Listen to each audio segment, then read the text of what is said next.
The absolute doom is here as Dr. Doom takes over Fortnite to begin his perfect society. But this season is not just focused on Doom. We also got John Jones and most importantly Hope's storyline. Hope was born as a society member, seeing his corruption, so choosing to create the underground for destroying the society. As once she does that, a magical box comes out of the ground releasing the Greek gods. One which she now has to fight and defeat as well, but also one who has been revealed as her ancestors. Hope quite fails to defeat Zeus before his plans are succeeded, and through that plan Wastelanders come onto the island. She also fails to stop the Wastelanders too, as a Wanderer character among them terrifies her. But it also terrifies the box as well, making the box begin speaking to Hope, asking her to open it before Wanderer does. But John Jones stops her from listening to this magical box. He says that it will destroy Hope's life, so stopping Hope means that the Wanderer gains his power inside the box instead, a power which is now revealed to be trying to corrupt Doom. So Jones was right after all. This Pandora's power will destroy Hope or corrupt her or turn her evil. That is exactly the reason why in this video's title I talk about Hope's death. It's because I believe that she will gain these powers in the end, and that's exactly when her death arrives. So to fully understand what's going on, let's explore the entire storyline of Fortnite Absolute Doom, from the Marvel heroes coming to fight Doom, and how they're actually the same heroes from the Zero War comics, to why John Jones has evolved into Captain America, the Iron Man himself being prepared to return to the story, maybe a huge fight between Galactus and this Greek titan, and as said in the title of this video talking about Hope's end coming soon. It's time for Professor Lore to cook! As we know, Magneto placed many Rift Weekends around the island to bring in many Marvel heroes to help us against Doom. In the first fight of the season, many of these heroes along with Magneto himself died, and pieces of them were collected, becoming Doom's collection. Then some of the surviving heroes that will be very important in the story of this season are within the battle pass. First off, we got Gwen Pool. She was an ordinary real-life girl who was pulled into the comics and thrown into them, making her be able to break the fourth wall and know about the character's future, because again, she was a real-life person. And she was like a huge comics fan, which reading those comics is exactly why she knows the past and the future of these characters. Gwenpool also has a dark evil form that we also got that in the game too. She apparently played the Galactus event in Chapter 2 Season 4, which makes her a long-term Fortnite fan. That's kinda cool. And at the moment, Gwenpool is trying to grind her daily challenges to reach tier 100, and then practicing to reach Unreal rank. Wait, why are you wasting time practicing to reach Unreal? Have you seen Laserbeam? Just go sit on a tree, that's it.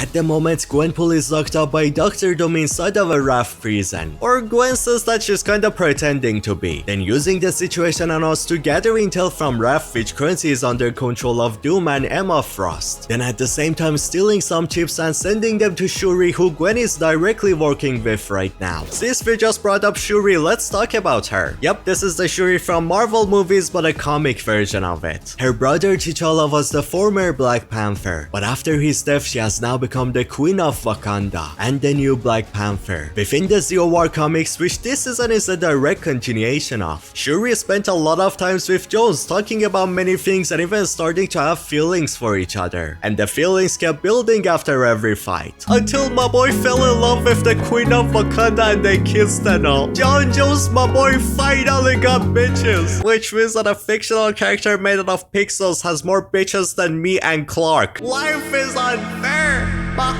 Sadly, at the end of the comic run, Shuri had to leave Jones and go back to Wakanda, but her and Jones were hoping to see each other again in the future. That makes it even more lovely to see these two finally together again after so long, and that's exactly why she's always right near Jones in every single promotion of this season. Jones finally has an old friend with him to talk to, someone to remind him of his old family, the Seven. Shuri at the moment is working together with Jones on building some Rift Weekends, the same ones as Chapter 2 Season 4. This Rift Weekend seems to be meant for rifting Dr. Doom and his castle into a random reality far away from here, but it's been said that Emma Frost finds out about this. Then with an army of Dr. Doom ambushes Shuri and Jones, attacking them both, trying to destroy the beacons, meaning that the plans of Shuri and the heroes will fail, which is really nice to see the heroes failing for once. That also brings up the possibility of the Rift Weekends glitching after being destroyed and bringing in random places from Marvel onto the map, as Jones and Shuri keep fighting together to save us all. Which, talking about Jones, Captain America was meant to join us in this fight as well, but he couldn't because he was busy dealing with some things in the Marvel world, and because of that he chooses Jones to be our captain in this war, even sending him a shield as well. After everything that Jones has gone through, he definitely deserves to be the captain of this fight. From becoming the best agent of Imagine Order to his family, all of them dying, to Jones finding out how IO is an evil organization, so betraying them and going against them instead. That leading into him saving all of us in Zero Crisis by nearly losing his own life, to then getting abducted by aliens, then found by IO after taken into a device for all of his memories to be wiped out, then destroying the IO together with the Seven who have now become his new family. In no time yet again, poor guy loses all of his family to the Chrome, becoming a time travel to save the world for the 10th time. Then his friend Peely is stolen and he's sick of losing friends, so he becomes vengeance, and nothing stops him from saving his friend. Then fights actual Greek gods. What a chat! After that, trying to use his experience to guide Hope and make sure that she doesn't make wrong choices that will ruin her life. And now he has been chosen to become Fortnite's captain. My boy has grown up so much and he deserves becoming the captain just so much, especially because of the connection he has to the Marvel heroes. The only thing is that he still isn't allowed to pick the hammer as a pickaxe. If my boy is not worthy of picking the hammer, then nobody is. Jones becoming our captain should be his final evolution before he is ready for a 7 suit and becoming the legend he's meant to be. So I really hope we get to see that happening in chapter 6. Speaking of Jones and his boy Peely, they also evolved the banana too. Peely was within the same Weapon X bunker labs as Wolverine was. These two getting connected to one another and Peely getting to have many of Wolverine's powers, and his suit which looks really good on him somehow. But this Peely is way more important than you think. This banana was set by Oracle to be a linchpin holding all of reality together. Peely is basically said to be what holds the world away from its end, which that kinda explains why Jones was able to see the future by drinking him, and also why Peely itself saw the future in chapter 3, causing him to save the Seven from failure. There is something extremely special about this banana boy, and we should hopefully get to learn that within this season or see even more signs of it. The final hero we have in the battle pass is War Machine, the great friend of Tony Stark with a crazy Iron Man suit, who's here to go wild and kill all of Doom's army. He will be extremely crucial to this season because Iron Man was not brought onto the island yet. War Machine probably will be a big help for bringing Iron Man here and getting his help and technologies to fight against Doom. We are even already trying to make contact with him by a secret communication device. A message was even being sent to us by Iron Man, but it got corrupted while reaching the signals. I still managed to fully piece it together, so here's the full message from Stark. The communication device is found within a room filled with Iron Man merch. You receive a TV here and someone is playing Capcom vs Marvel using Iron Man himself. This just has to be a hidden room of an Iron Man fangirl, one which I predict to be Ironheart. Iron Man once he's with us should get a new suit with similar design to this, and I would say that expect an Ironheart skin to release with the Iron Man as well. Tony Stark once he's here will also bring us an arsenal of advanced weapons by these giant devices as well. He even will be getting a storyline quest when he arrives, but he's not alone. Spider-Man himself is also here yet again in the story, but this time with a much more high-tech suit which is way better for him fighting against Doom. Spidey was drifted into the Fortnite world with Daily Bugle within chapter 3. The Seven found him and then he agreed to help the Seven against the IO before going back to the Marvel world. That led into Spider-Man bringing his support heroes to help the Seven against IO, and even take away the Zero Shot from Doom to use it to supercharge the giant mech. And Jones has also spent a lot of times with him in the past, so it's really nice to see the Zero War crew back with us once again to fight together. Especially nice for Jones who lost all of his old friends. While that's many of the Marvel heroes who are here to help us, there are many more shown to be here as well in the trailer of the season. Many others were here before them too, who again, all of them got killed by Doom, so this is gonna be terrifying for our heroes to go through. Now, something that makes this season even more lovely is how we got a 16 14-page comic for it, but that comic was turned into the loading screens that you unlock through the battle pass. And you can even read the issue numbers and the pages on top of it. This comic is named Absolute Doom and Gwenpool is the one reading it for us. The first page of it shows many of our heroes fighting Dr. Doom's army together with Gwenpool herself. A fun fact about this army is how Dr. Doom has put chips inside of their brains, allowing him to fully control these soldiers so they do as he says. Basically like what happened to the clones in Star Wars. Doom is gonna go like he execute order 66. And the army just begins giving the entire world, especially the younglings, free ice cream for you, free ice cream for everyone. You would know that if you watch this video. If not, how dare you? The second page of it is Gwen showing off her evil dark version, while having a Deadpool is a kingpin, and a fish sticks one, which apparently that's her favorite Fortnite character. Even designing the fishy a full-on Deadpool suit that probably is gonna be a skin later on. At the third page we see War Machine, Jones and Pilverin, all of them destroying Doom's army together. Fourth page also kind of shows the same thing, but this time War Machine alone finishing the job. Page 5 is Sabretooth Meow Meow, who's on the side of Doom right now while fighting Pilverin, who's on the side of heroes right now. Sabretooth is one of the biggest rivals of Wolverine, so it's really nice to see these two in the game. Page 6 shows our boy getting addicted to slap juice in a bar which is from the chapter 4 map. 7 shows our heroes invading the Raft prison, which is under the protection of Emma Frost. So she's currently fighting them with Doom guards trying to protect the cell. Page 8 is her within the Raft prison turned all diamond like an evil, which means that the heroes failed capturing the prison and defeating her. Basically the queen has slayed. She's so cool. The 9th one is exactly what confirmed my theory of Captain America himself choosing Jones as the captain of this war, giving him a shield to fight with as well. The 10th one is nothing special really, it's just showing off Jones with the red and black suit. This is for the Captain Without America inspired colors, which kind of fits Jones perfectly because he ain't a Captain of America. He's Captain of Alp's life with that American ass. God damn! We now got the coolest looking one, page 11. This one is showing up Hope, Jones, Pilverin and Gwen trying to take over the small town of Latveria, but being casted illusions and fought against by Mephisto. Black and red colors represent the undead Mysterio, which should be why he has a skull head style as well. The undead might even be a teaser for the future events, because if you don't know, Mephisto is coming to the island right now being summoned from hell itself. He could kind of reanimate the people who Doom killed and turn them into zombies for the Halloween event, especially the giant corpse of Galactus in water, because if you kind of check, he's way smaller than he used to be. He's almost exactly the same size as another giant person who's sleeping under the ground right now. So what if Mephisto uses Galactus as a zombie for killing Dr. Doom, while Doom chooses to awaken this Titan with his new Pandora's magics to control the Titan, and with it, these two giant beings just fighting together in the map. That would be the coolest thing ever. I really hope that happens, even though it's like way too like big scale, so it probably not gonna, but I hope. Page 13 is what we have already talked about. A future moment in the story of Shuri building huge reef beacons as Jones tries to protect her, but both of them getting ambushed by Doom's army who want to destroy the beacons. Dr. Doom found out about this because Emma Frost revealed everything to him, all of the plans of the heroes and these beacons. So in page 14 we see Shuri all pissed off in her Black Panther suit, going into Doom's castle herself to probably fight him, only to find out that the Doom inside of that place is a Doombot, not the actual guy. To find out where the actual Doom is, again, why have you not watched this video?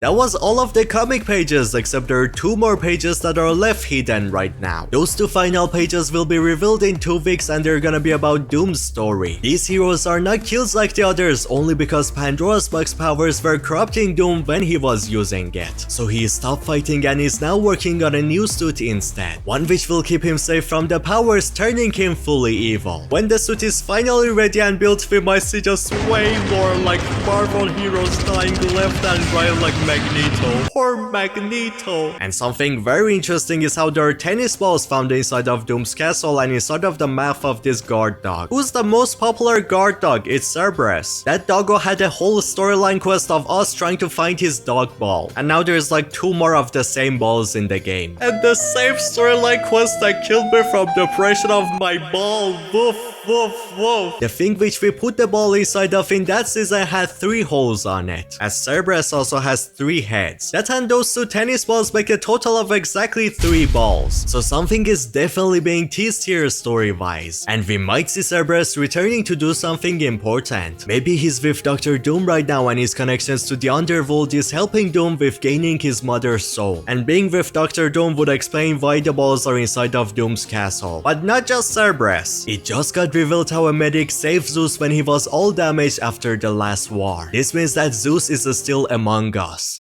And a mortal saving his life might be what makes him have a change of heart. Maybe Zeus joins us to fight against Doom, that would be awesome. Now it's time to talk about what you all have been waiting for. That being Hope's storyline within this season and her dark fate. How the end of her might be coming really soon, the death of Hope. I've been there. Leading reality's fearless defenders really weighs on a person. She's got a whole army of people on her side. Some of them are even Avengers. She's ready for this. Have you seen something new? Maybe a way of defeating Doom? I have seen something new. A feline ally. A cunning plan. A victory hidden in defeat. Wow, kind of a vibe killer. You really want to kill the vibe? I'll start scrying your future. Hey, you are basically a glass of water. I can and will drink you. Wait, drink her? What do you think that like Oracle would taste like? Maybe blue raspberry, I don't know, lemonade or... You know what? I need it. Oracle, I wanna do something. Hope has been the main character of this chapter. She has gone through a lot and very recently her fate has been really dark. She was destined to be the one who gains the golden magic inside of this box. But Jones stops her, leading to Doom gaining it instead. That's being revealed to be a good thing since the box tried to corrupt her, make her hungry for more power and destruction to ruin the world using Hope. The powers of the box are evil and they're not a good thing. They didn't want to be owned by Doom because they knew how Doom would find a way to control these powers and not let them corrupt him. But the opposite would happen with Hope, which makes me extremely suspicious on Oracle as well. The one who tried to push Hope into seeing the Pandora's powers as not a bad thing. Then also the same one who managed to speak with Hope through Pandora's magic. But if Oracle is also corrupted by that magic, trying to push Hope into gaining it, that might also show off why Jones felt sus on her, even saying these things about her. She might betray Hope, but that's just a theory. I'm gay! No, let me fix that. A Professor Lore theory. Now that's so much better. Talking about this dialogue is actually a reference to when Dr. Stone betrayed Jones. There was even voice lines directly referencing the Seven, and just lots of talk about Jones's past. The fact that Fortnite is bringing up past storyline moments again. It honestly gives me lots of hope that we're gonna see people like the Geno, the Seven, or the Last Reality, all of them finally returning in Chapter 6 storyline. And since this season is the rest of the Zero War storyline, the next big villain might very well be Geno himself for the Chapter 6 and its ending. But now, why do I believe that Hope might die within this season or the next one? That's directly connected to how many times he has been failing in the recent story. Failing to stop Zeus, to stop Megalodon. Soon she will fail with her plans of the Rift Weekend, and even how Oracle said victory is hidden within defeat. All of this and how it's been talked about that Pandora's powers were meant to be owned by Hope makes me believe there's gonna be no shot for us to take down Doom while he has Pandora's powers. I mean, look at all of the people he just killed, and he's making a new suit that is gonna make him even stronger. But we do know how Pandora's powers want to be owned by Hope instead, so that they can corrupt her and take over the world. Then what if Hope sees the only way to success being taking her powers away from Doom? So going against what Jones told her, but for a good reason. Then once Hope gains her powers away from Doom, she starts feeling herself getting corrupted. And the Pandora's box is still on the island right now. It's empty but still there. So Hope carries herself with all of that Pandora's magic into the box. And since she's getting corrupted by it too, Hope chooses to lock herself up with that magic inside of Pandora, sacrificing her own life for hours as she's now stuck inside of the box for eternity with the evil magics. So that being exactly the death of Hope. Not death as in dying, but her death as a great sacrifice that she makes to save all of us. That would be the most perfect way to bring an extremely satisfying end into Hope's story. And even in the future chapters we could make up a whole plan of trying to save her from the box. While the great sacrifice would be an amazing character development for her and make her become an actual iconic storyline character of Fortnite. So I hope that the great sacrifice happens, like the great sacrifice that Foundation made for us getting stuck inside of 0 Point. That is exactly how to make the ending of Chapter 5's storyline extremely satisfying like the ending of Chapter 2. As this video you were watching right now is part of the entire storyline of the Marvel season. The more important video part talks about Doctor Doom himself, his origin story in the Marvel comics, how the devil stole his mother's soul and he has been fighting the devil inside a Fortnite event to save his mother. What this entire huge tower is all about. Doom's entire storyline in the past of Fortnite like Season 4 Chapter 2 or Zero Wars, or even his entire storyline within this very season and many theories about his future. Or how he's not really a villain, he's actually a good guy. You gotta check out this video right here because it explains everything about Doctor Doom. This right here is one of the best storyline videos ever made on Fortnite. It's just so good. Go watch it, you're gonna love it, trust me.